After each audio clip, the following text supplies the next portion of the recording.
자, 이제 14번의 사업주체 보시죠.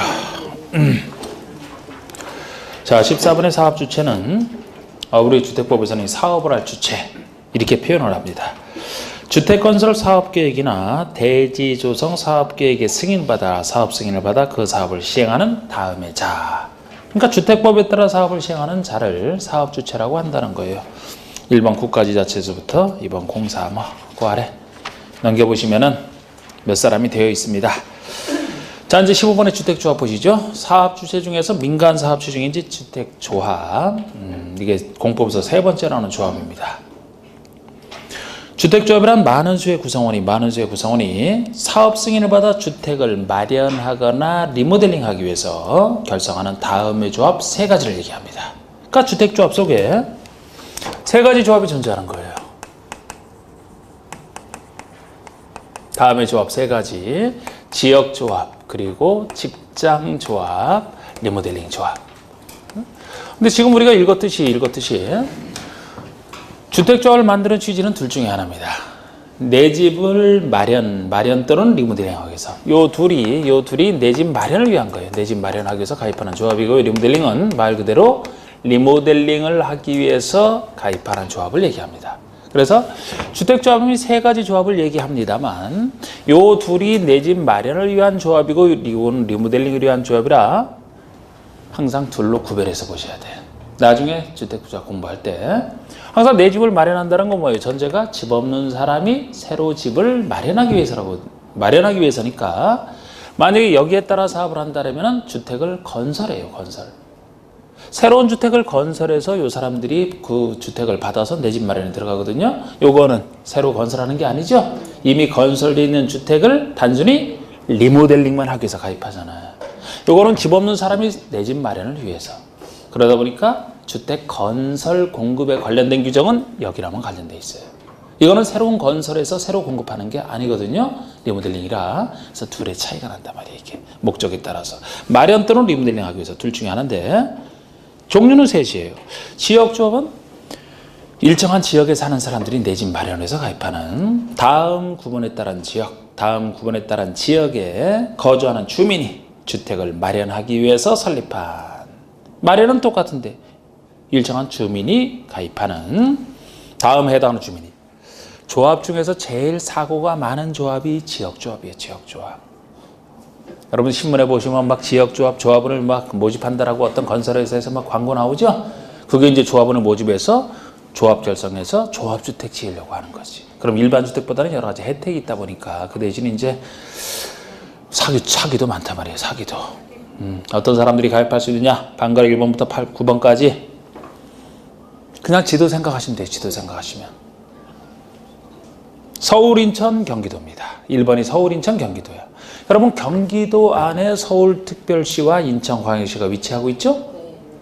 옛날에는 특광시군에 서로 같은 특광시군 내에 사는 사람들만이 가입을 했어요. 서울이라면 서울특별시만 가입을 했던 겁니다. 근데 지금은 서울, 경기, 인천. 경기도 안에 서울, 인천이 있으니까 요 사람들이 요새 교통이 발달됐으니까 같은 생활권 내에 있다고 보는 거예요. 그래서 만약에 여기가 광명시죠? 옛날엔 광명시민끼리만 가입이 가능했단 말이야. 지금 여기 광명시에 계시는 분들이랑 서울에 계시는 분들이랑 저기 예를 들어 뭐 인천에 계시는 분들이랑 같이 가입할 수가 있어요. 집은 어느 한 곳에만 짓습니다. 예를 들어 여기다 짓다 칩시다. 조합주택을 여기다 지어서 분양받았다 그러면은 여기 사는 사람은 여기서 다니면 되고 서울에 직장 있는 사람은 여기서 거주하면서 서울로 다니면 되고 인천으로 다니면 되잖아. 예? 만약에 여러분들이 경기도민이 강원도민과 만들 수 있다 그럼 틀리는 거예요. 그건 안 돼요. 이번에 대전, 충남, 세종. 충청남도 안에 여러분 대전광역시와 세종시가 위치하고 있어요. 충북이랑은 안 돼. 3번에 충청북도는 충청북도 사람끼리만. 4번에 광주와 전라남도 안에 광주 있잖아요. 전북 따로고 대구와 경상북도 경북 안에 대구 있습니다.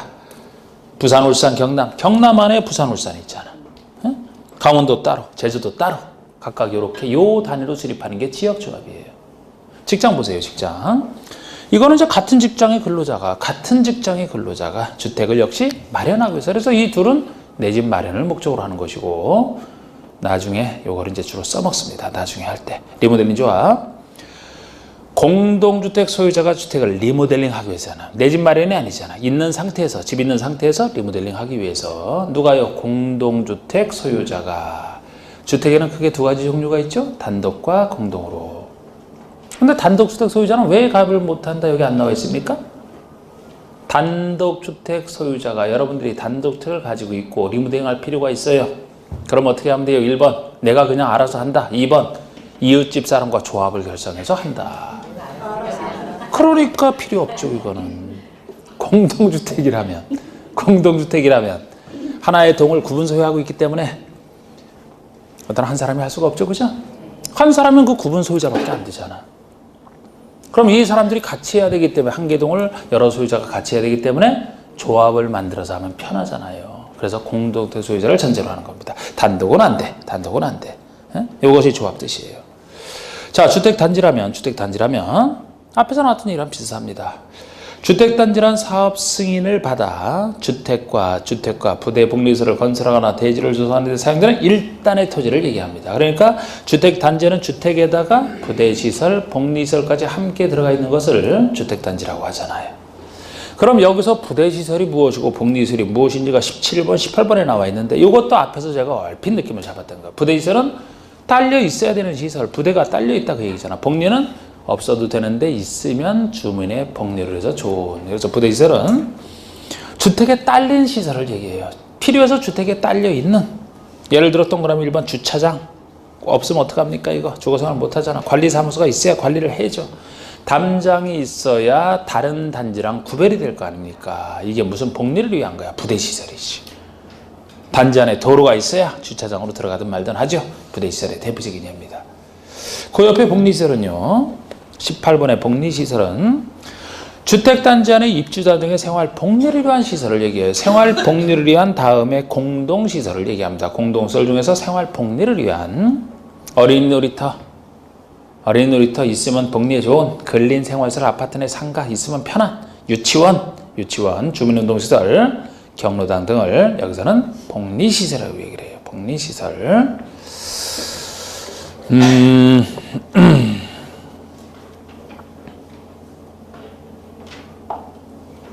그 다음에 19번에 기반시설. 자, 우리 기반이 되는 시설. 국회법상 배웠던 그 기반시설을 여기서 얘기합니다. 그리고 기간시설은 기반시설 할 때 기자와 간이 간부할 때 그 간자거든요. 이게 쉽게 얘기하면. 그래서 도로와 상하수도, 전기, 가스, 통신, 지역 난방 시설 등을 얘기한다. 기반시설 중에서 좀 더 중요한 시설을 기간시설 이렇게 보시면 돼. 기반시설 중에서도. 그래서 우리가 주택법에서는 도로와 상하수도, 전기, 가스, 통신, 지역 난방 시설 요거를 따로 기간시설이라고 얘기를 하고, 간선은 21번에 간선. 용어가 이렇게 많아요. 간선시설은 아까 기간시설을 배웠는데 기간시설과 기간시설을 연결시키는 선을 간선시설이라고 해요. 간선시설. 도로, 상하수도, 전기, 가스, 통신, 지역 난방시설 등 주택 단지 안의 기간시설을 단지 밖에 있는 같은 종류의 기간시설에 연결시키는 시설을. 그러니까 지금 여기 도로가 있고, 도로는 기반시설 중에서도 기간시설이라고 주택법에서는 한다 했잖아요. 단지 안에 도로가 있습니다. 단지 안에 도로가 있어요. 그럼 이쪽 기간시설과 이쪽 기간시설을 서로 연결시키는 도로가 있어야 다닐 수가 있죠. 그죠? 이걸 간선이라고 해요. 기간과 기간을 연결시키는 선이다. 간선시설이라고 얘기를 합니다. 이렇게 연결시키는 선을 간선이라고 하는데, 다만에서 가스, 통신, 지역 난방시설의 경우는 단지 안의 것을 포함한다. 하여튼 그래서 막 참 이런저런 얘기들이 막 나와 이렇게. 어느 시각에서 보냐에 따라 막 달라져요. 사실 아까 복리시설에서 유치원도 들어갔는데 유치원 같은 경우는 또 우리 정비법에서는 안 들어갔었잖아. 그죠? 그리고 뭐 도로 같은 경우도 아까 부대시설이 들어가기도 하면서 또 간선시설에서는 또 연결시키는 기간시설에도 또 따로 들어가 있고 이렇게 약간씩 해서 달라져. 22번에 공구라면 공사하는 구역이 공구예요. 공사하는 구역이 공구야. 그럼 보통 이제 단지를 한꺼번에 건설한다면 보통 한꺼번에 건설하는 게 맞죠. 보통 한꺼번에 건설하는 게 맞는데 이 단지가 너무 커서 한꺼번에 공사하기 힘들다면 최소 이 하나의 단지를 최소 둘 이상으로 나눠서 여기부터 하고 요거는 좀 달리하고 이 각각의 공사하는 구역을 공구라고 하는 거예요. 여러분 공구라는 얘기는 여기서 이렇게 하기 전에는 보통 사회적으로는 이제 공동구매를 주로 얘기하죠. 자, 여기서는 공사하는 구역이야, 공사하는 구역. 하나의 주택단지에서 둘 이상으로 구분되는 일단의 구역으로서 착공신고와 사용검사를 별도로 수행할 수 있는 구역을 말한다.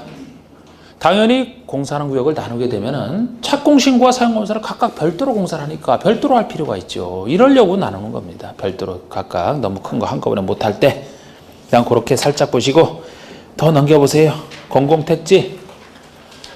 자, 우리 택지라면은 공동주택 건설용지를 택지라고 하는데 그 앞에 공공이 붙어 있어요. 공공사업으로 조성된 택지를 얘기합니다. 공공사업으로 조성된 공동주택 건설용지를 공공택지라고 해요. 다음에 공공사업. 그래서 박스에 쭉 있어요. 그냥 쭉 있어요.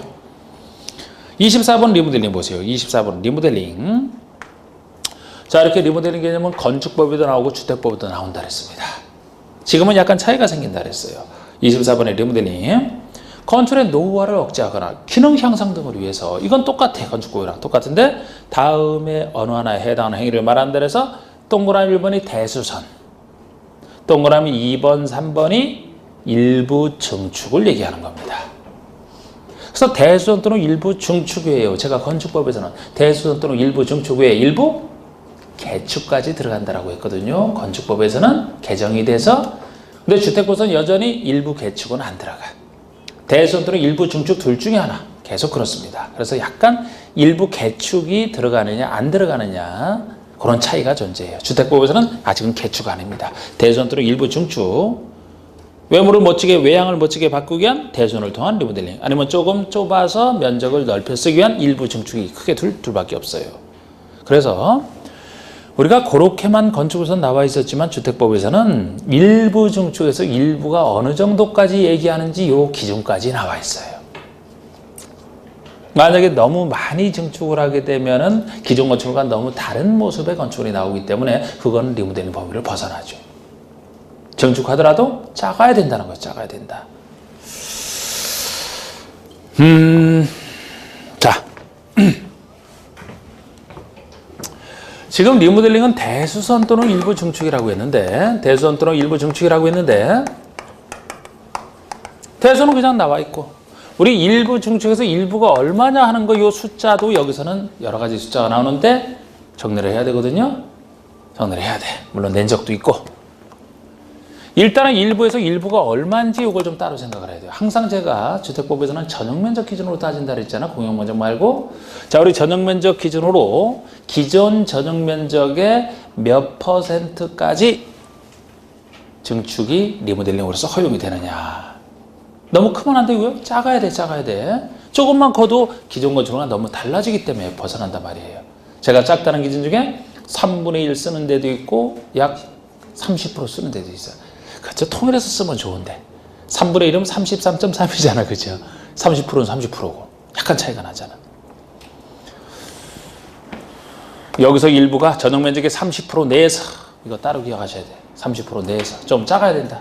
그러니까 기존 전용면적의 30%를 넘어선다면 리모델링 범위를 벗어나는 거예요.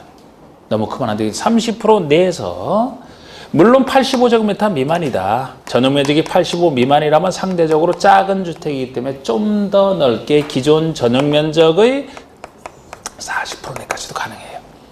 일부 증축에서 일부가 얼마냐? 보통은 전용면적의 30% 내에서.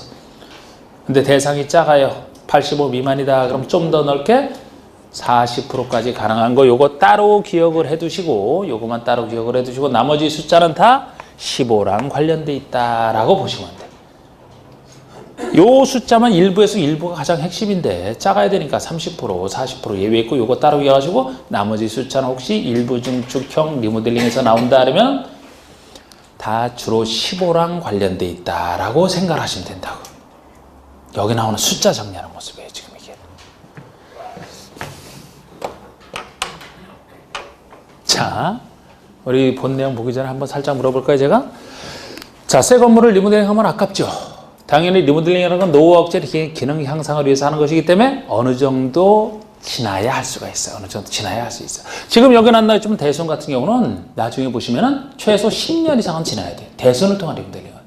자, 여러분 일부 증축을 통한 리모델링에서 주로 숫자가 나온다라고 했는데 일부 증축을 통한 리모델링은 몇 년 최소 지나야 할 수 있을 것 같아요. 하고 싶으면. 몇 년? 요거 빼고 제가 다 15라 했잖아요. 15년. 15년이 지나야 됩니다. 최소 15년이 지나야 증축형 리모델링은 가능하다 이렇게 보시면 돼요. 자, 우리 증축할 때는 기존에 있는 상태에서 증축해서 증축한 부분만큼을 쓰게 돼 있거든요. 기존에 있는 사람이 새로 건설해서 공급받는 게 아니잖아. 그대로 늘려서 쓸 뿐이야. 그런데 예외적으로 세대수 증가형이 있어. 세대수 증가형.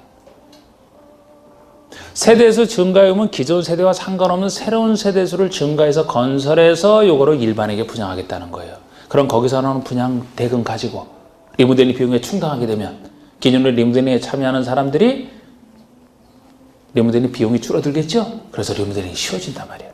그래서 이것도 옛날에 없다가 몇 년 전부터 만든 제도잖아요. 원래는 리모델링은 있는 상태에서 하기 때문에 새로운 세대 증가는 없는 게 정상이에요. 그런데 예외적으로 세대수 증가형을 인정한다는 거예요.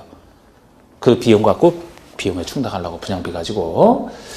그러면 항상 우리 여기서 할 때 나중에도 배우시면은 세대수 증가형에서는 새로운 세대수 증가하는 부분은 새로 건설해서 공급하는 거죠.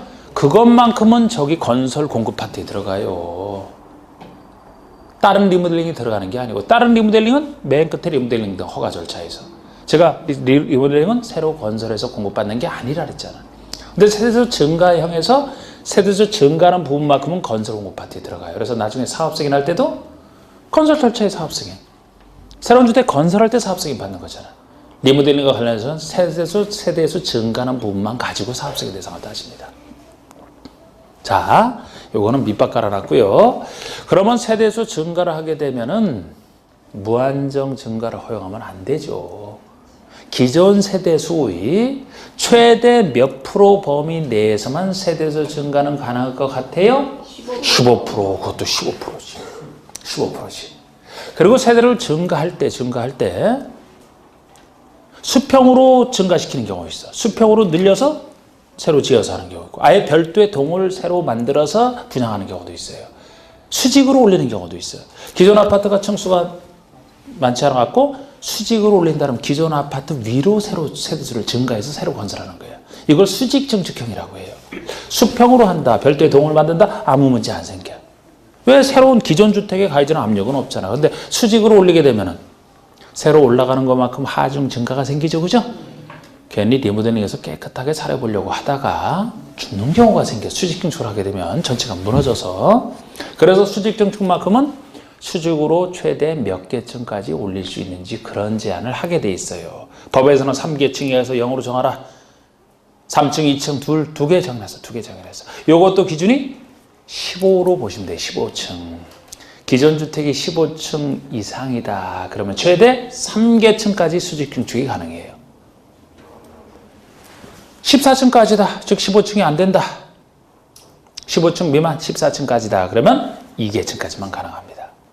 이게 나오는 숫자 지금 제가 다 불러본 거예요, 지금. 뭐 숫자 나오지만 용어인데 안 할 수도 없고 말이에요. 자, 대수는 그냥 있잖아요. 2번이 보통의 일부 증축형이야. 3번이 바로 특수한 세대수 증가형 일부 증축을 얘기합니다. 그래서 2번, 3번이 다 일부 증축인데 보세요. 2번의 일부 증축 보시면 사용검사일 또는 건축부에 따른 사용 승인일로부터 즉 지어서 사용할 때로부터 최소 15년이 지나야 돼요. 15년이. 15년이 경과된 공동주택을 전제로 해서 15잖아요. 얼마만큼 증축하느냐? 일부는 따로 기억하시라 했잖아. 일부 증축에서 일부는 각 세대의 전용면적, 각 세대의 전용면적의 30% 이내에서 조금 작은 기준이 30%, 가로수의 세대 전용면적이 85 미만이다. 그러면 40% 이내에서 증축. 이거는 증축할 때 일부 증축의 한도를 얘기하죠. 이 경우 공동주택의 기능 향상을 위해서 공용 부분에 대해서는 별도로 증축할 수 있다. 지금 30% 40% 따지는 게 전용 부분만 갖고 따지는 거예요. 공용 부분은 별도로 가능하다. 그 다음에 3번의 세대주 증가용을 보시면 위 이에 따른 각 세대의 증축 가능 면적을 합산한 면적 범위 내에서 기존 세대 수의 15% 이내에서 세대를 증가하는 증축이 가능하다는 거예요. 너무 많은 증가는 안 돼요. 기존 세대의 15%가 한도입니다. 15% 내에서 세대 증가용이 가능하고요. 다만 수직으로 증축하는 행위, 수직 증축형 리모델링은 다음 요건을 모두 충족하는 경우로 한정한다. 그래서 기억번 요건만 보셔도 돼요. 기억번이 최대 3계층 이하로서 0이 정하기를 3계층을 말한다 이렇게 해놓고 14층 이하는 2계층을 말한다 이렇게 정해놨기 때문에 해석하면 15층 이상이면은 3계층까지 최대 가능하고 14층까지는 2계층을 말한다 이렇게 이제 되는 겁니다. 자, 그러면 이제 뭐 리모델링 기본계획, 리모델링에 대한 기본계획이라는 말이 있고, 입주자는 입주한 사람을 얘기할 것이고, 사용자는 사용하는 사람을 얘기하죠. 소유자가 아닌 사용자를 얘기합니다.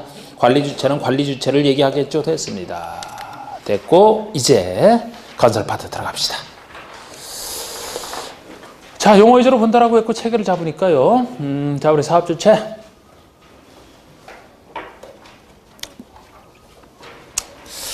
등록, 비등록, 단독, 공동, 주택조합을 얘기하는 건데,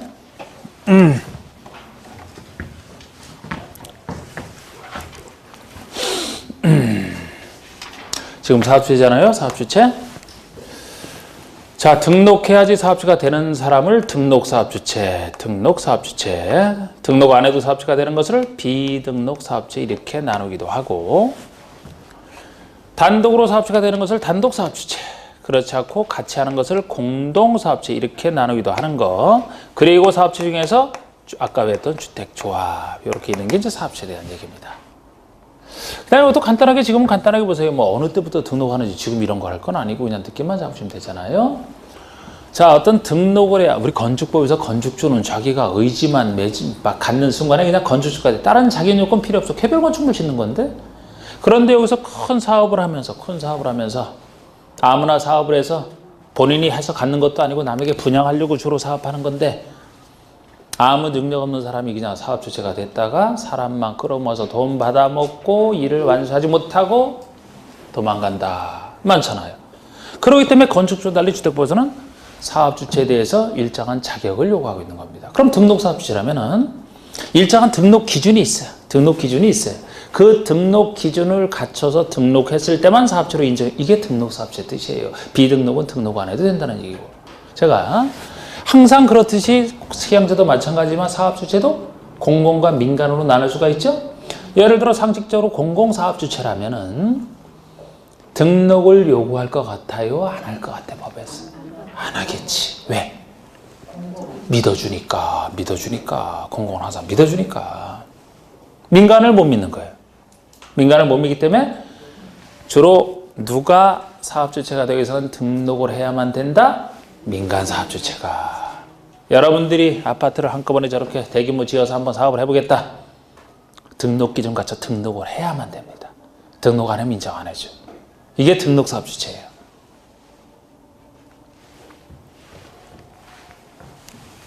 그 뜻만 하시면 돼. 누가 등록해야 된다고요? 민간인이. 공공은 등록할 필요 없다. 일단 요 틀만 됐어. 그 다음에 등록과 비등록하고 374쪽의 공동사업주체. 주로 민간인들이 이제 등록사업자랑 같이 하는 걸 얘기합니다. 지금에서 별거 볼 거 없어요. 자, 주택조합 봅시다. 주택조합. 375쪽의 주택조합이다.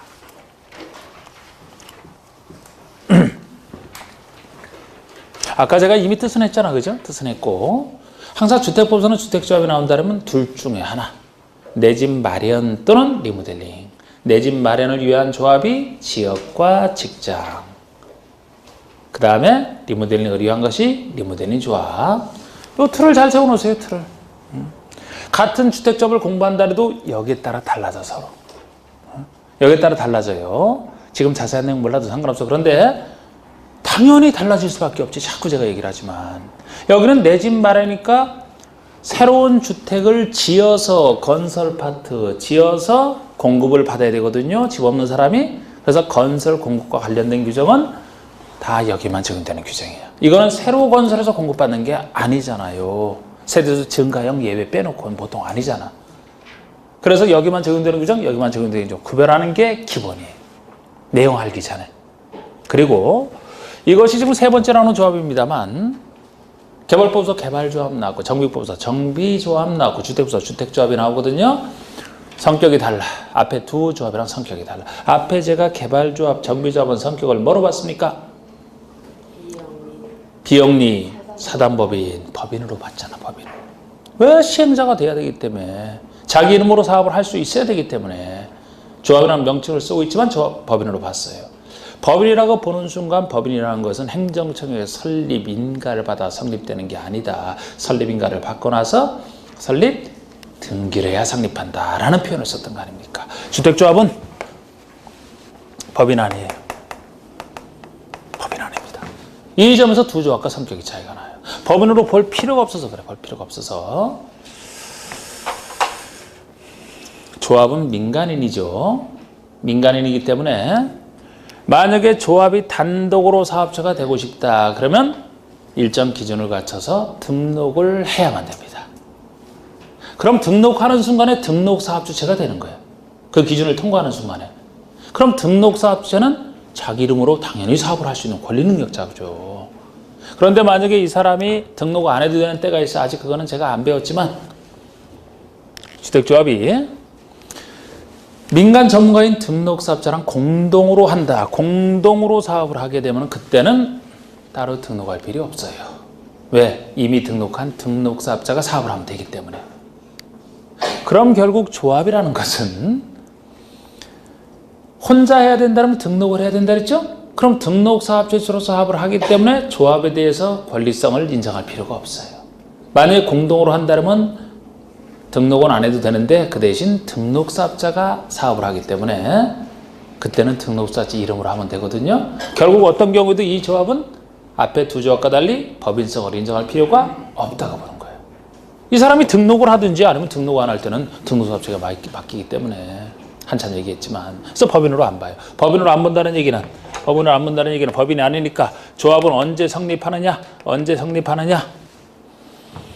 설립 인가 받으면 성립하는 겁니다. 설립 인가 받으면 성립해요. 설립 인가 받으면. 등기는 나올 수가 없지. 법인이 아니기 때문에. 행정청에 설립 인가 받으면 돼. 그러니까 앞에서 개발조합, 정비조합은 설립 인가 받으면 성립한다면 틀렸거든요. 법인이기 때문에. 근데 여기는 설립 인가 받으면 성립을 해. 법인이 아니기 때문에 가능한 거예요. 이렇게 조합마다 달라요. 이 기본 틀을 잡으셔야 돼요. 단 예외적으로 간단한 조합은 설립 신고만으로 가능한 조합이 있습니다. 이렇게 설립 인가가 원칙인데 가벼운 신고 있다. 이렇게 구별되는 거예요. 조합은. 주택조합은. 법인이 아니기 때문에. 보통의 여기 지역조합이 됐든 직장조합이 됐든 리모델링 조합이 됐든 원칙적으로 새 주택조합은 다 설립 인가를 받아야 성립하는 겁니다. 그런데 직장조합 중에서 예외적으로 신고 대상이 따로 존재하는 거예요. 국민주택을 공급받기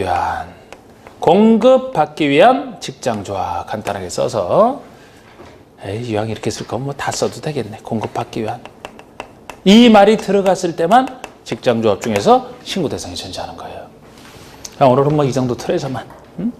그러니까 여러분 지역이나 리모델링이라면 항상 설립인가밖에 없어요. 법인이 아니고 설립인가로 성립합니다. 그런데 직장에 두 가지가 존재하는 거예요. 다른 얘기 없으면 설립인가로. 요 얘기가 들어가면 설립신고로. 자, 제가 같은 직장에 다니는 근로자가 내 집 마련해서 만든 조합이 직장이라고 했는데 이것은 과거에 주택 받기 어렵던 시절에 요새도 뭐 투기랑 관련해서 어려운 서울 같은 데는 어렵지만 주택 받기 어렵던 시절에 공공사업 할 때 요거 근로자들 꼬시려고 만든 제도야. 꼬시려고. 자, 강원도 오지 같은 오지에서 공공사업을 한다 생각을 해봐요. 공공사업 하는 것이니까 직장과 관련돼 있다고. 지역 내 집 마련 이런 거 아니죠. 그래서 오지에서 공공사업을 한다. 오지니까 사람들이 안 오려고 해. 안 오려고 하니까 유인책으로서 당신들 집 없는 사람들, 공급받기 어려운 사람들 여기 와서 이 직장에 와서 공공사업 팔아. 그래서 조합만 만들어 놓으면은 한 6개월 정도만 일하면 당신들이 열심히 일하는 대신에 국가가 국민주택을 지어서 당신에게 일정 부분을 단체 공급해 주겠다. 그거 위해서 와라. 그래서 직장조합 중에서 국민주택을 공급받기 위한 얘기가 들어간다니까요. 보통 직장조합이면 내 집 마련이니까 지역과 마찬가지로 새로 자기가 주체가 돼서 주택을 지어서 공급받는 걸 얘기하거든. 그런데 여기 직장조합에 가입하게 되면 자기가 짓는 게 아니고 국가가 지은 국민주택을 단순히 공급받기 위해서만 가입하잖아요. 민영주택 아니고 건설주체 아니에요. 국민주택을 공급받기 위한 직장조합. 요 얘기가 들어갔을 때만 자기가 건설주체가 아니고 공급만 받는다니까. 그래서 간단한 신고로 충분하다라는 겁니다. 이게 주택조합 만들 때 기본 틀이에요. 법인이 아니기 때문에 이렇게 유지가 되는. 제가 앞에 조합에서는 제가 조합원이 누가 되는지도 대충 얘기를 했거든요. 그죠? 근데 여기서는 뭐 이 정도 틀을 잡으시고 당연히 보통 지역과 직장이라면 조합원은 이제 여기랑 나눠지는 거 아닙니까? 그죠? 여기는 내 집 마련을 위한 것이니까 주로 누가 가입하겠어요? 조합원이 되려면 집 없는 사람이 주로 가입하겠죠. 집 없는 사람이. 처음에는 집 없는 사람만. 근데 나중에는 국민주택 규모인 85제곱미터 이하 주택 한 채까지 가진 사람은 오래된 거 교체하기 쉽게 하라고. 서민용 85 이하까지 한 채까지는 가입을 시킵니다. 무주택들은 85주택 한 채. 요건 별도로 또 따로 있어요. 무주택차만 가입이 돼. 보통 여기가 나눌 때. 리모델링이라면 내 집 마련하니까 아까 우리 용어에서는 공동주택 소유자가 가입한다 그랬죠? 이제 공동주택 외에 몇몇 시설도 들어가. 지금 세세하게 할 건 아닌 것 같고 여기서는. 법인이 아니다. 아까 두 조합과 다른 이 기본 틀. 자, 그럼 한번 봐주세요. 주택조합. 자, 주택조합의 의의는 아까 봤던 것이고 넘겨보십시다. 넘겨보시면 양걸 이번에 주택조합의 설립에 대해서 얘기를 했어요. 주택조합의 설립에 대해서. 야, 원칙이 설립인가잖아. 설립인가.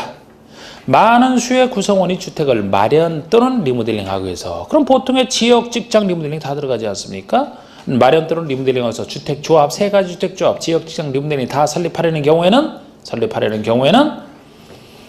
시장군수 구청장의 인가를 받아야 된다. 설립 인가를 얘기합니다. 설립 등기에는 아예 없잖아. 여긴 법인이 아니기 때문에 아예 없고 설립 인가만으로 성립한다는 얘기고요. 동그라미 2번, 3번을 지금 볼 건 아니지만 동그라미 2번에 지역과 직장조합의 경우 설립인가 신청 시 제출 서류가 나와 있고 동그라미 3번에 리모델링 조합의 경우 설립인가 신청 시 제출 서류가 따로 이렇게 나와 있어요. 이렇게 지역과 직장과 리모델링으로 크게 구별하잖아. 똑같은 인가를 하더라도 제출 서류에서 벌써 차이가 납니다.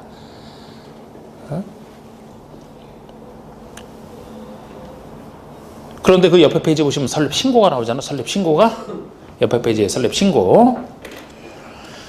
자, 옆에 페이지 설립 신고를 보시면 동그라미 1번에 국민주택을 공급받기 위해서 직장조합을 설립하려는 자는 시장어수구청장에게 신고하라. 이게 신고 대상을 얘기하고 있어요.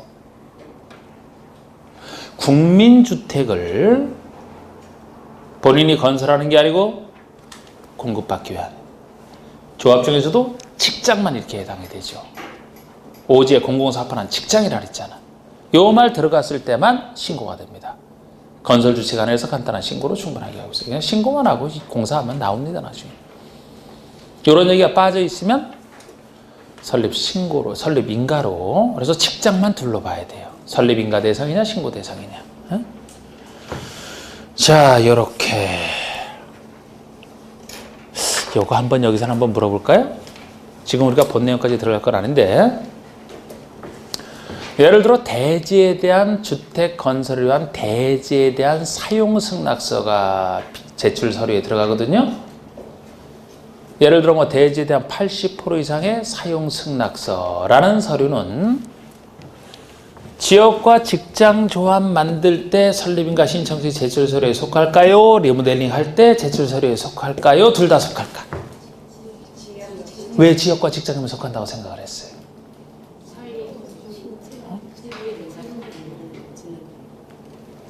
한번 얘기해봐요 한번. 얘기해보라니까 고개를 숙이고 그냥 아무리 얘기나 제가 다 알아듣는다니까. 무슨 얘기지? 예? 여러분들은 입만 뻥긋하시면 해석은 제가 해요. 제가.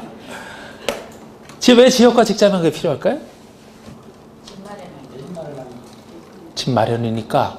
그럼 마련하려면 새로 주택을 지어야 되고 짓기 위해서는 지을 땅을 확보해야 되니까요. 그럼 리모델링에서는 새로 지을 땅을 확보할 경우가 없어요? 세대수 증가를 하게 되면 새로운 주택 건설인데 세대수 증가할 때도 그런 땅은 필요 없나요? 세대수 증가할 때도? 필요 없어. 거기서도. 기존 있는 상태에서 수직으로 올리든 수평으로 올리든 별도의 동을 만들어서 기존 단지 내에서 올리거든. 그래서 리모델링에서는 새로 건설하는 부분이 예외적으로 있긴 있어요. 세대수 증가형이 새로 건설하는 부분이지만 그거 감안해도 새로운 땅은 필요가 없어요. 이게 내 집 마련을 위한 것인가? 새로운 땅을 필요로 하죠? 새로운 땅을 필요로 하니까 그거를 직접 취득해서 하든 남에게 빌려서 하든 최소한의 토지에 대한 사용 승낙서는 여기서는 아예 필요가 없고 여기서 필요한 것이. 이걸 구별하는 문제도 한 2번 나왔었다고. 2번. 여러분들이 요 둘의 요 차이점을 앞으로 이제 해야 되는데 요거를 제대로 이해하고 있는지를 없는지를 한번 제가 넘어가기 전에 한번 해본 거예요. 그냥. 응? 잘하시네 그럼 돼. 예, 이래서 차이가 난다는 거. 하여튼 본 내용 붙이는 것보다 이 체계를 잡는 게 더 중요하다니까 처음에. 응? 그럼 실제 그렇게 나와서 맞췄네 벌써? 이게 그런데 쉬운 문제는 아니에요. 이게 왜 제출 서류에 들어가는 것이라.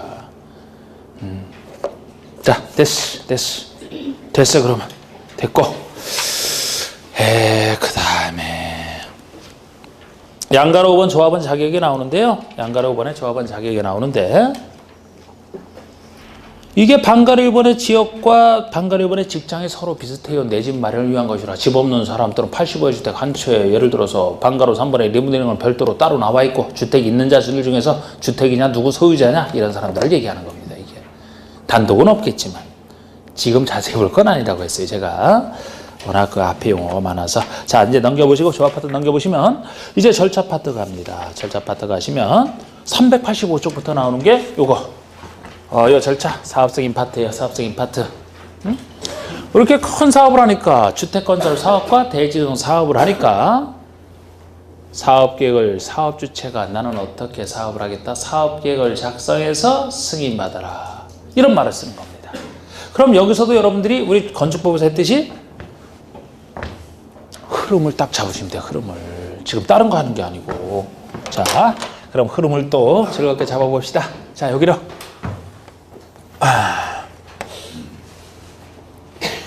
건축법이랑 비슷해요. 뭐 도시화 사업, 정부 사업처럼 큰 사업하는 건 아니잖아. 개별 건축물 지은 건데 건축법에서는 개별적으로. 여기는 조금 큰 사업을 할 뿐이잖아. 그러니까 그쪽 틀과 비슷해요. 건축 절차 했던 틀은 생각나시나요, 여러분? 저번 주에 했던 건축 절차? 한번 해봅시다.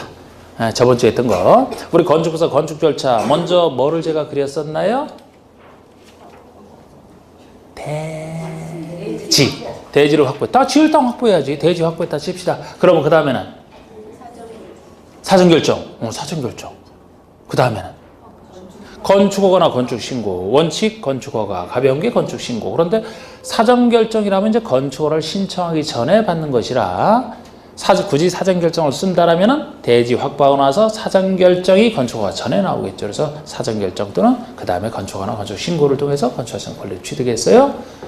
그럼 건축활성 권리를 취득했다라면 건축할 수 있으니까 공사를 한다 그랬죠? 공사하기 전에 착공신고를 하고 들어갑니다. 착공신고를 하고 들어가서 시공감리를 통해서 완성이 됐다. 그러면 사용 승인 받고 쓴다. 비슷하겠죠? 그러면 뭐부터 쓸까요? 여기는 아까랑 비슷하다니까 힌트가. 뭐를 보세요? 왜 이거 쓰기 싫어요? 대지 써야지. 자, 사전결정은 이제 그쪽에서만 건축허가 신청하기 전에 나오는 절차예요. 여기선 간단하게 사전결정으로 되는 건 아니에요. 쓸 필요 없어요. 대지 다음에 그러면은 건축허가선 권리취득이 나와야 되겠네요. 뭐가?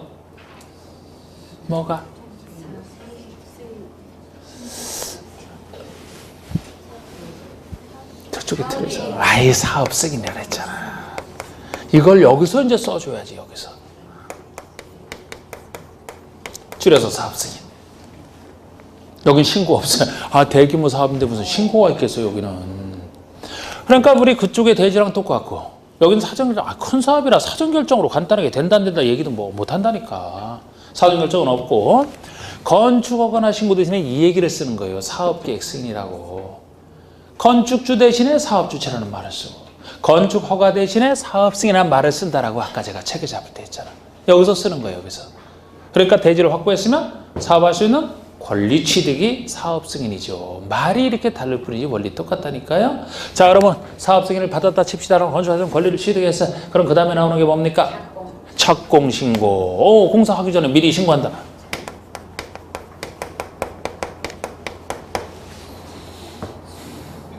착공? 착수? 같은 얘기예요. 이런 걸 통일하면 좋겠는데 글쎄 안 통일한다니까. 그런데 거기 착공을 여기 착수라고 착수인데 거기 착공이라고 해서 여기 착공 신고라고 해서 틀리게 낸다. 있을 수가 없어요. 그건 같은 얘기이기 때문에. 그건 진짜 정신없는 사람이지 그렇게 낸다라면. 자, 우리 착수 신고를 했어. 그러니까 너무 이런 거 신경 쓰지 말고 이건 확실한 차이가 나는 용어죠. 이거는. 응? 자, 착수 신고를 했어요. 그러면 공사하겠네요. 제가 공사하는 표시. 공사할 땐 역시 시공자가 열심히 땀 뻘뻘 흘리면서 시공을 하고 그 다음에 감리할자라면 감리를 훌륭히 해서 건물이 완성이 됐다 그러면 쓰기 전에 거기서는 사용승인, 여기서는 사용검사를 해. 사용검사. 에휴, 똑같은 얘기야. 똑같은 얘기. 쓸데없이 이렇게. 나중에 주택건축법에서 사업승인을 신청하죠. 그러면 사업승인 신청하면 사용검사를 합니다. 검사를 해주고 그 검사에 합격하면 승인돼 주는 거예요. 그럼 여기서는 검사를 신청하면 사용검사를 하고 쓰게 합니다. 같은 얘기야 결국. 요 말만 확실히 차이가 나지. 원리 똑같죠? 요것만 기억해 두셔. 아주 쉽잖아. 그래서 주택법이라면 요 절차를, 건축법이랑 아까 그 절차를 기본적으로 생각하시고, 여기서도 행정청 사업승인권자가 누구길래 어떤 행동을 하느냐 이런 틀도 제가 나중에 잡아드린단 말이에요. 요걸 바탕으로 해서 일단 요거부터 기억을 하셔야 돼요. 네, 쉽습니다. 지금은 요것만 요 절차만 잡으시면 돼요. 그럼 주택상환사채 갑니다. 주택상환사채. 자, 쭉 넘기셔가지고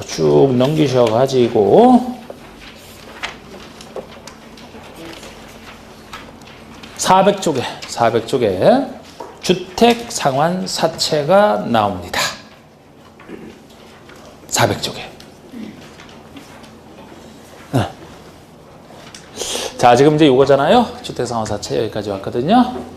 그러면 여러분 주택상환사채는 자, 제가 요건 제가 한자도 써놨잖아요. 회사채라고. 회사사자의 채권, 회사채를 얘기하는 건데 사채인데, 사채는 사채인데 어떤 사채냐? 이름 보니까 무엇으로 상환을 한다. 주택으로 상환하는 사채예요. 그럼 이 사채를 취득한 사람이 있다. 그러면 사채는 취득할 때 이제 돈 주고 취득하겠죠, 그죠? 돈 주고 취득했을 때 나중에 이 사람은 뭐를 받는 거예요? 주택으로 상환받는 거예요. 자기가 돈 주고 사채를 샀다 그러면 나중에 주택으로 상환받는 거예요. 그럼 주택 하나 값에 해당하는 큰 채권이 됩니다. 요거랑 비슷한 채권은 앞에서 살짝 했어요. 우리 공부에 나오는 5가지 채권이 있는데 그 채권 중에서 요거랑 비슷한 채권이 어디 있었나? 어디? 환지에서 나왔다? 아닙니다. 환지에서는 채권 안 나와요. 수용 사용 방식에서 나오는 채권이 있어요. 거기서 토지상환 채권? 와, 그걸 어떻게 입문 단계만 하고 기억을 하셔? 응? 공부 너무 열심히 하시는 거 아니에요? 적당히. 그게 토지상환 채권 있잖아요. 토지상환 채권. 수용 사용 방식에서 보상금이 너무 많이 들어가다 보니까 시행자를 도와주기 위해서 원래 현금으로 다 내야 되는데 비용 압박을 덜어주기 위해서 현금 대신에 채권을 발행해주고 그 채권 산 사람에게 나중에 토지 또는 건축물로 갚아주는, 이게 토지상환 채권이었잖아요. 거기는 토지 하나 값, 토지 한 필지 값, 건축물 한동 값이 돼요. 그럼 여기는 수많은 주택 중에서도, 건축물 중에서도 주택 하나 값에 해당하는 채권이죠. 비슷한 채권이에요. 제가 큰 채권은 이 큰 채권을 발행했다가 민간인이 발행했다가 책임 못 질까봐 민간인은 차별받는다. 민간인은 보증을 받아야만 발행할 수 있다. 이런 얘기들. 김영식 얘기는 왜 했는지 안 했는지 모르겠네. 김영식 증권의 얘기는 안 했죠? 그거는 할 필요가 없어. 안 했던 것 같아. 몇몇 가지가 채권인데, 이 큰 채권의 공통점인데, 일단 여기서는 그 공통점 중에 하나. 역시 그 똑같아요. 요 채권 발행했다가 민간인이 나중에 요거 책임 못 져주면 어떡합니까? 나중에 주택을 지어서 잘 갚아줘야 되는데 사고 나면 어떻게 해? 그래서 민간인이 발행할 때는 사업체에서 민간 사업주체는 보증을 받아야만 발행할 수 있다. 이런 것은 큰 채권의 공통점에 들어가는 거예요. 다른 공통점도 있어요. 나중에 제가 말씀드리고 일단 그거고 주택 하나 값에 해당하는 채권이니까 이것이 민영주택 재원입니다. 이게 민영주택의 재원이에요. 아까 국민주택이 아닌 걸 다 민영주택이라고 한다 그랬잖아요. 옛날에는 주택법 시절에 이 작은 파트에서 두 가지가 있어요. 국민주택의 재원이 되는 국민주택 채권과 민영주택의 재원이 되는 주택상환세 둘을 다루고 있었는데 국민주택 채권이 주택도시기금법이 새로 생겨나면서 그쪽으로 간 거예요. 그래서 국민주택 채권을 많이 사게 되면 이제 주택도시기금의 그 재원이 되거든요. 그쪽으로 가서 시험범위에서는 없어진 거예요. 요거만 남아있어요. 민영주택의 재원으로서. 그럼 민영주택 지을 사람이 돈이 부족할 때 부족한 것만큼 이 채권을 발행해서 필요한 돈을 끌어다 쓰고 이 채권 산 사람에게 그 돈 갖고 주택을 지어서 갚아주는 그게 주택상환사채거든요. 그래서 일단 이 파트에서는 누가 이것도 지금 하긴 뭐하네. 사업주체도 제가 등록 비등록이 느낌만 잡게 해드렸으니까 그래도 할까?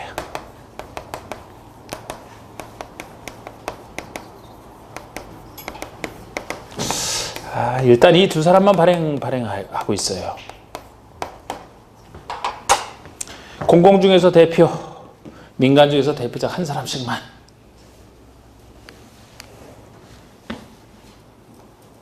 수많은 공공사업체는 사실 국민주택도 지을 수 있고 민영주택 지을 수도 있어요.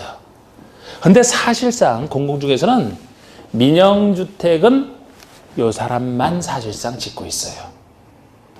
국가나 지자체 행정청이 돈 있는 사람을 위해서 민영주택을 짓는다. 못 봤죠? 못 봤죠? 못 봤을 거야 아마. 지방마다 있는 지방공사도 주로 서민용 주택 지을 때 씁니다. 요것만 사실상 민영주택을 지어요. 요게 아까 민영주택 요게 짓는 게 뭐라 그랬어요? LH 아파트 80으로 초과하는 많이 봤죠? 그래서 사실상 민영주택을 이 사람이 많이 짓기 때문에 이 사람이 발행권을 인정하면 충분하다라고 보시면 돼요. 민간인 중에서는 등록사업자만 발행권을 주면 충분해. 아까 다른 민간인들은 여기 정확하게 제가 안 가르쳐드렸지만 아까 우리 주택조합 할 때도 조합이 단독으로 민간인이 원래 단독으로 합치면 등록을 해야 됩니다. 그러면 등록사업자로서 발행권을 행사하면 돼요. 민간인이 단독으로 한다면. 만약에 민간인인데 등록 안 해도 되는 경우가 예외적으로 비등록의 경우가 예외적으로 있어요. 그 경우라면은 그 민간인이 이미 검증을 받은 등록사업자랑 공동으로 할 때는 등록사업자에게 일을 맡기면 되기 때문에 그 민간인은 따로 등록할 필요 없어요. 이 얘기를 아까 여기서 살짝 해드렸으면 여기서 좀 더 편한데 여기서 안 했더니만 결국 여기서 할 얘기가 생기네. 그러면 민간인처럼 단독으로 할 때는 등록사업자로 만약에 등록사업자랑 공동으로 할 때는 등록을 안 해도 되기 때문에 그때는 등록사업자에게 일을 맡기니까 그때는 이 사람이 등록사업자로서 발행을 하면 돼요. 그럼 민간인은 단독으로 하든 공동으로 하든 결국 누구에게만 등록사업자에게만 발행권을 주면 충분하거든요. 두 사람만 발행해. 근데 두 사람이 발행한다는 걸 아셔야 돼요. 예를 들어 주택조합이 발행한다? 틀립니다. 그렇게 틀리는 적이 있고. 이 사람 중에서 누가 민간인이에요? 보증을 받아야만 발행을 할 수 있다. 민간주택에 대한 차별, 큰 채권의 공통점. 일단 이 정도만 얘기를 합니다.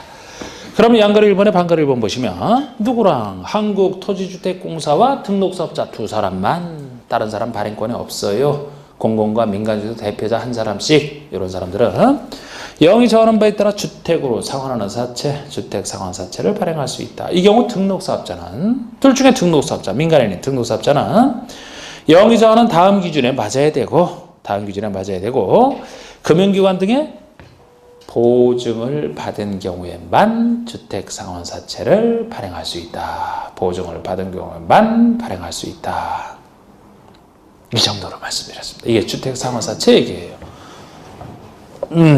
됐습니다. 넘기시고 이제 공급 파트 한번 들어가 볼까요? 공급 파트. 자, 우리 총설 파트에서 공급 파트 나옵니다. 지금 이거 할 건 아니고 주로 공급에 대한 규칙 얘기도 나와 있습니다만 여러분들이 이제 뭐 분양권 받을 때 뭐 1순위, 2순위, 3순위 따지고 하는 게 다 이 공급 규칙 얘기예요. 규칙 얘기. 그래서 자세히 보려면 이제 규칙 얘기를 보시면 되는데 요새 상당히 복잡해져 있으니까 하도 이 공급하는 방법이 나눠져 있어가지고 시험과는 거의 관련이 없습니다. 그거는. 자, 408쪽에 이제 하나하나 나오는 거, 요 주로 네 가지 얘기를 하잖아요. 네 가지 얘기하는 거. 역시 뜻 위주로 해서 살펴보시면 돼요. 이게 어떤 것이다 라는 게. 보통 여러분 분양가 상한제라면은, 우리 분양가라면은 말 그대로 분양할 때 그 가격을 얘기하거든요. 크게 분양가는 어떻게 형성되는 겁니까? 우리가 주택을 지으려면은 대지를 확보를 해서 거기다 건물을 지어서 분양하죠. 그럼 보통 분양한다면은 뭐를 분양하는 거예요? 건물 부분도 분양하고 대지도 땅도 분양하죠. 이게 보통 분양이잖아. 그럼 분양가는 어떻게 형성되는 거예요? 택지비에다가 건축비를 합친 금액이 된다고. 택지비와 건축비를 합친 금액이 분양가가 되는데 분양가는 보통 지어서 공급하는 사람이 정하는 거예요. 원칙상. 여러분들이 사업주가 또 여러분들이 정해서 공급하지, 마치 물건을 생산하는 사람이 물건 가격을 정하듯이. 그런데 이렇게 사업주체, 그럼 사업주체가 정해야 된다는 얘기가 되는데 사업주체에 맡겨보니까 자꾸 올리더라는 거야. 계속 뭐 분양만 한다면 사람들이 몰리고 하니까 안 올릴 사람이 어디 있습니까? 인기가 많다는 얘기인데 값이 싸서 자꾸 살려고 하는 사람들이 나오면 더 올리고 투기하는 사람들 몰리니까 자꾸 더 올리지. 올리고 큰일 나겠다 이러다가 사회 양극화 현상이 심해지면은 공산주의가 침투될 수 있어요. 그죠? 원래 공산주의는 그런 역사적 상황에서 나온 거잖아. 이렇게 살 바에는 차라리 그냥 다 부수는 게 낫겠다 싶을 때 이제 아랫 사람들이 하는 게 그거잖아. 힘든 사람들이. 사회가 불안정해지는 걸 그래서 막아야 돼요. 그래서 있는 사람일수록 조금 좀 베푸는 걸 해야 돼, 베푸는 거를. 근데 우리나라가 그게 안 되다 보니까 자꾸 외국에 비해서 있는 사람이 자꾸 더 아끼고 자꾸 더 벌려고 하거든. 적당히 벌고 이제 자꾸 세금 아끼려 하지 말고 세금 많이 낼 생각으로. 돈을 벌어야 세금을 많이 내. 수입 있는 곳에 세금 있잖아요. 수입이 없는 곳에 세금 있나? 세금을 많이 낼 생각을 해야 되는데 있는 사람들이 자꾸 세금을 아끼려고 하고 그러니까. 이게 이제 사회 불안으로 이어지고 사회 불안이 심화되면 이제 뭐 혁명 이런 게 생기는 거예요. 야, 이것도 이런 얘기 했다고 또 조사받는 거니까. 역사를 공부하면 그렇다니까, 역사를 공부하면. 전후시대 때, 고려시대 때 그 민중혁명도 언제 일어나요? 다 그럴 때 일어나지. 심할 때. 항상 나는 있는 사람들한테 좀 베풀어라 이런 얘기를 내 친구들한테도 많이 하는 게 결국 내 자식이랑 가족이랑 다 편하게 살려면 서로가 약간의 차이는 있어도 서로 좀 불만이 없는. 근데 이상해질수록 아주 그 극단적인 범죄가 생기거든요.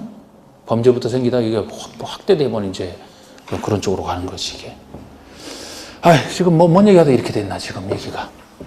분양가 자꾸 올라가다 보니까 사회 불안으로 형성이 되거든. 그래서 서민들을 위해서 분양가를 낮춰야 되겠다. 항상 공익을 위해서 어떤 규제를 한다고 했잖아요. 그래서 원래는 분양가를 당연히 사업주체가 책정하는 게 원칙이지만 자꾸 너무 올라가니까 너희들이 정하지 말아라. 적당한 분양가를 법에서 정해줄 테니까 법에서 정해주는 분양가, 택지비 얼마, 건축비 얼마, 택지비 실제 들어간 게 얼마 들어가더라도 그거 다 받지 말아라. 건축비가 실제 얼마 들어가도록 누가 너무 그렇게 비싸게 지으랬냐. 표준 기본형 건축비를 딱 정해서 거기다 일정한 이윤만 더해서 법에서 산정해주는 분양가 넘겨서 분양하지 말아라. 분양가를 상한선으로. 이게 분양가 상한제예요. 그래서 원래는 없다가 나중에 주택 투기를 막기 위해서 분양가 상한제가 도입되고 나니까 민간 택지에서 분양하는 사람들이 제일 싫어했거든, 이거를. 어차피 공공택지라면 공공사업으로 조성된 땅이라 너무 친하게 많이 받을 수는 없어요. 그리고 항상 공공이 하는 건 믿어주기 때문에 택지비 계산할 때도 실제 그 사업주체가 한 걸 그대로 다 인정을 해줘요. 주로 민간 사업주체에게 이런 제한을 가하기 위해서 나온 거예요, 이게. 그러니까 민간이 하도 싫어해서 뭐 대통령 선거하고 그럴 때마다 항상 이런 거 막 민원 넣었잖아요, 그죠? 그래서 나중에 바뀌어지게 되기를 처음에는 다 통제하다가, 처음에는 전혀 통제 안 하다가, 나중엔 다 통제하다가, 나중에는 민간 택지에서 짓는 것은 분양가 상한제 적용받지 않는 걸로 바뀐 거잖아. 요새 모습이. 그래서 지금 분양가 상한제는 일반에게 분양하는 공동주택을 전제로 하는데 어디서 짓는 걸 전제로 하는 거예요? 공공택지에서 짓는 걸 전제로 하는 거예요. 공공택지가 아닌 민간택지에서 지어서 공급하는 것이라면 분양가 상한제 적용을 받지 않는다. 현재 모습에서는 안 받는다 이렇게 보시면 돼요. 그런데 받는 예외가 존재하는 거예요. 아예 풀어져 버리니까 민간택지라고 해서 아예 업계 사정을 받아들여서 풀어주고 나니까 또 거기가 또 투기랑 관련해서 또 막 그러더라는 거지. 그래서 원래 민간택지에서 일반에게 분양하는 것은 분양가 상한제 적용해서 배제를 해놨지만, 없애버렸지만, 거기서도 만약에 투기 우려가 잇따르면 예외적으로 적용받게 할 수는 있어요. 그런 땅이 분양가 상한제 적용 지역이야, 적용 지역. 그래서 결론 얘기하면, 한참 얘기지만 결론 얘기하면 우리 분양가 상한제는 법에서 정하는 분양가를 상한선으로 해서 그 이하로 공급받으라는 얘기인데, 지금 현재 모습에서는 공공택지에서 짓는 것은 일반에게 분양하는 것은 다 적용받아요. 민간택지는 원칙적으로 적용을 안 받는다. 안 받지만 어디라면 예외적으로 적용을 받아요? 분양가 상한제 적용 지역이 들어가면 그때는 예외적으로 받고, 이 분양가 상한제 적용 지역을 자꾸 이제 지정하려고 하는 거지. 현 정부 입장에서는. 그렇게 틀만 잡으시고. 자, 우리 방글 1번 봅시다. 양글 1번에 분양가 상한제의 방글 1번 보시면 사업주체가 일반에게 공급하는 공동택 중에서 일반 공급분을 전제로 해요. 뭐 우리 아까 조합에게 주는 조합 특별 공급분 다 빠지는 거야. 국가유공제에 주는 특별 공급분 다 빠지고, 여러분들이 보통 받는 게 일반 공급분이거든요. 일반에게 공급하는 공동택 중에서 어디서 짓는 거냐? 다음 하나에 해당하는 지역, 박스 하나에 해당하는 지역에서 공급하는 주택의 경우에는 법에 따라 산정되는 분양가 이하로 공급해야 된다. 법에서 산정되는 분양가, 그 이하로 공급하라. 이게 분양가 상한제 적용을 받는 걸 얘기합니다. 어디서 짓는 걸 전제로 하냐? 일반 공공택지라면 다. 근데 여기는 여기서 짓는 사람들은 억울해하지도 않아요. 원래 공급가 그대로 다 인정하기 때문에. 2번 공공택지 외의택지라고 민간택지를 표현하고 있어요. 공공택지 외의택지 하면 민간택지다 보시면 돼. 공공택지 외의택지에서는 주택 가격 상승 우려가 있어 국장이 지정하는 지역에서, 여기서 국장이 따로 지정하는 지역을 분양가 상한제 적용 지역이라고 따로 얘기하는 겁니다. 그래서 민간택지에서는 분양가 상한제 적용 지역을 국장이 지정했을 때 그곳에서 지어서 공급하는 것만 분양가 상한제 적용을 받는다라고 보시면 돼. 그런데 여기에 대해서 여기에 대해서 그냥 이러면 됐지 뭐. 방글 2번에 적용 안 받는 경우도 보여드릴까 했는데, 그냥 지금 개념만 파악하시면 되잖아요. 이게 어떤 것이다, 그죠? 그냥 개념만 파악해줘, 그렇게. 자, 10분 쉽니다.